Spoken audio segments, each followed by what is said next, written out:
keep it hot. Wow, oh my goodness. Williams. Maybe the dagger. Energy is the word that comes to mind when you think of DeAndre Williams. I just like having fun, and you know, in life, I don't like being mad or frustrated all the time. So I try to bring the laughter, you know, in the locker room or on the court, and just a positive vibe. You know what I'm saying? And I think it's contagious. It helps. No one player has helped the Tigers excel on the floor than Williams. Memphis won all but 5 of the games he played in his first season. Why do you think you've been such an impact? Because it's not just here, it happened at Evansville too, when you got the chance to get on the floor. Just my story, what I bring, everything I've been through, my experience. I think it's just kind of, you know, just contagious overall. And me being through that, I can, you know, tell the younger guys, you know, what I've been through and, you know, how to never quit and just, you know, keep your head up. And anything positive can happen if you know, stay positive. Behind his back, nearly turns it over and forces DeAndre Williams to throw up a prayer that gets answered. Much like his entire playing career, his path to helping the Tigers wasn't easy. Williams had to sit out the first 8 games of the season while he waited for a transfer waiver from Evansville. It wasn't until the NCAA passed the immediate eligibility waiver he was able to play. He had zero patience. He was really hurt because he felt like Evansville could have just, you know, helped him out and just signed a piece of paper and said that you were eligible. But he's been through so much, that was just something that was added on that he needed to be strong about. And I was just constantly in his ear just trying to, you know, tell him that he got to a point where he felt like it wasn't going to happen. And he was almost like giving in and giving up. And I was like, DeAndre, you've been through too much for you to give up now. And then when it happened, you saw that Tulane game. He came out like on fire, that Tulane game. It wasn't the first time Williams had to wait his turn to see the floor. His senior year of high school, he decided to leave public school for homeschool, take online classes to improve his grades, and play in a homeschool basketball league. After the year, he was out of basketball completely. His credits didn't transfer. I was kind of like misguided, unfortunately, and I was taking some courses that wasn't certified, NCAA certified, so I found out like late, and it pushed me back, and that was like the main thing.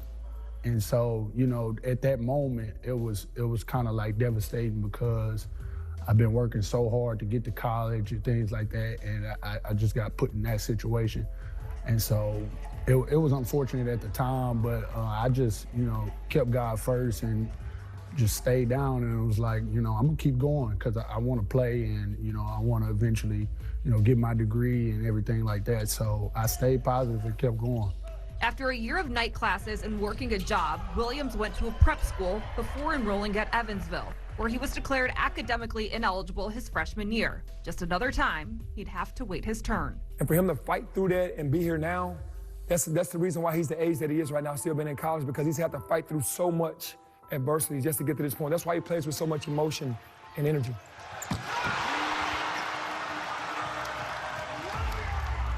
The number of times you've had to be patient. When you first got to Evansville, when you first came here, do you ever think of, you know, patience is so hard, but how it's paid off for you?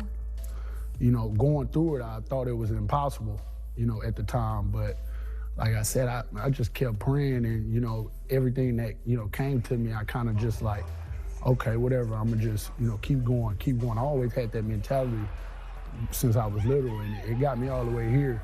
And like I said, I just thank God, and it's a blessing to be here.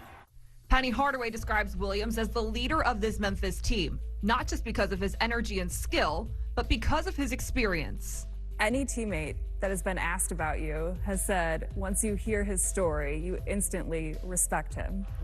Coach always reiterated every time that, you know, to everybody, like, you know, you can't just, you know, talk down, talk trash to nobody that's really, you don't know their story. And you got to actually know somebody's story to, you know, be able to talk to them. And that's what we was starting to figure out. Like, that's why we got closer as a team, because we started learning each other's story, and that's why we respected each other more. Williams' background fuels the passion you see on the floor. Basketball just, it gives me a free mind, and it actually makes me happy because, you know, I just love the game. Like, you don't have to even pay me for it, do nothing. Like, I just go in the gym and just play basketball because I love it. And so, you know, being out there just give me a free mind, and, you know, I laugh, I'm very positive, I got a lot of energy, and, you know, it's contagious, you know, throughout the whole building, so I try to keep that same.